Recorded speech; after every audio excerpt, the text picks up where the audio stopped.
आज से लगभग साल भर पहले चीन के वुहान शहर में सबसे पहले नोवेल कोरोना वायरस संक्रमण के कुछ इक्के दुक्के मामले सामने आए थे, जिसके कुछ माह बाद ही देखते देखते इस बीमारी ने एक वैश्विक महामारी का रूप धारण कर लिया। इस महामारी के कारण पूरे विश्व भर के लोगों की आम जिंदगी में मानो एक भूचाल सा आ गया।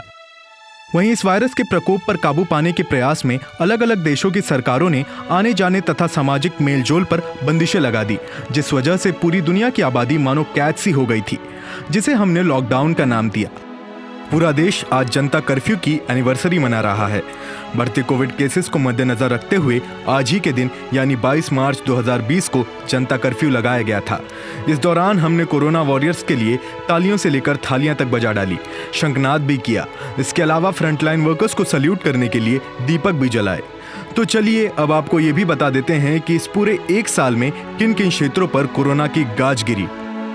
वहीं आज भी कोरोना महामारी का असर पूरे विश्व भर में पड़ रहा है। दुनिया भर के लगभग 190 देश इसकी चपेट में आ चुके हैं और अर्थव्यवस्था बुरी तरह से चरमराई हुई है, या यूं कहें तो हम धीरे धीरे एक वैश्विक मंदी की तरफ बढ़ रहे हैं।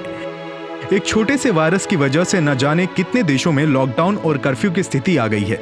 उद्योग जगत, सामाजिक आर्थिक क्षेत्र के साथ साथ शिक्षा क्षेत्र भी प्रभावित हुई है। कोरोना कहर के कारण लगाए गए लॉकडाउन के चलते पिछले वर्ष देश भर में स्कूल बंद हो गए थे, जिससे देश में बच्चों की शिक्षा पर काफी असर पड़ा है। कई बच्चों को ऑनलाइन पठन पाठन में दिक्कत हो रही है, तो कई बच्चों के पास डिजिटल उपकरण और इंटरनेट की सुविधा उपलब्ध ही नहीं है, जिससे कि वो ऑनलाइन क्लासेस ले सकें। यूनिसेफ की एक सर्वे रिपोर्ट के मुताबिक भारत में तकरीबन 15 लाख स्कूलों को बंद करने से प्राथमिक और माध्यमिक स्कूलों के 24.7 करोड़ बच्चे प्रभावित हुए हैं। आपको बता दें कि लगभग 16.8 करोड़ बच्चे पिछले एक साल से एक भी दिन स्कूल नहीं जा पाए हैं। वहीं अगर हम बात करें हेल्थ की, तो कोरोना से पहले लोग अपनी सेहत के प्रति इतने जागरूक नहीं थे, लेकिन कोरोना के बाद सभी अपने रोग प्रतिरोधक क्षमता को लेकर काफी जागरूक हो चुके हैं। उनके लाइफस्टाइल में बदलाव आया है, लेकिन अब कुछ दिनों से लोग इसको लेकर भी लापरवाही बरत रहे हैं। यही कारण है कि कोरोना की लहर अन्य राज्यों में शुरू हो गई है।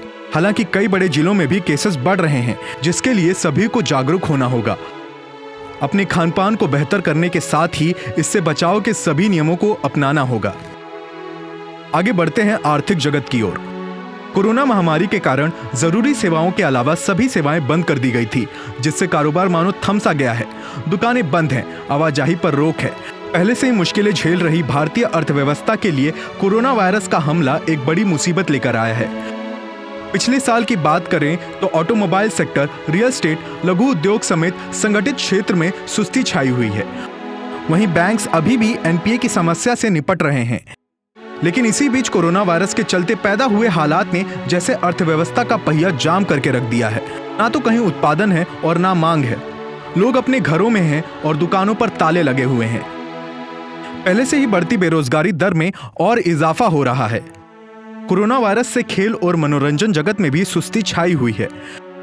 मनोरंजन क्षेत्र की बात करें तो बहुत से लोग घर से बाहर जाकर ऐसी किसी गतिविधियों में हिस्सा लेने से बच रहे हैं, जिससे उनके संक्रमण की जद में आने का खतरा बढ़ सकता है। वहीं दूसरी ओर खेल क्षेत्र में खिलाड़ियों की दिनचर्या में कई अहम बदलाव देखने को मिले हैं। इसके अलावा क्रिकेट में लार और पसीने के इस्तेमाल पर भी काफी विवाद हुआ है। ऐसे में कोरोना और लॉकडाउन का ये पूरा काल देखते हुए एक शायरी याद आती है कि सारे मुल्कों को नाज था अपने अपने परमाणु पर, कि सारे मुल्कों को नाज था अपने अपने परमाणु पर, पूरी कायनात बेबस हो गई बस एक छोटे से कीटाणु पर।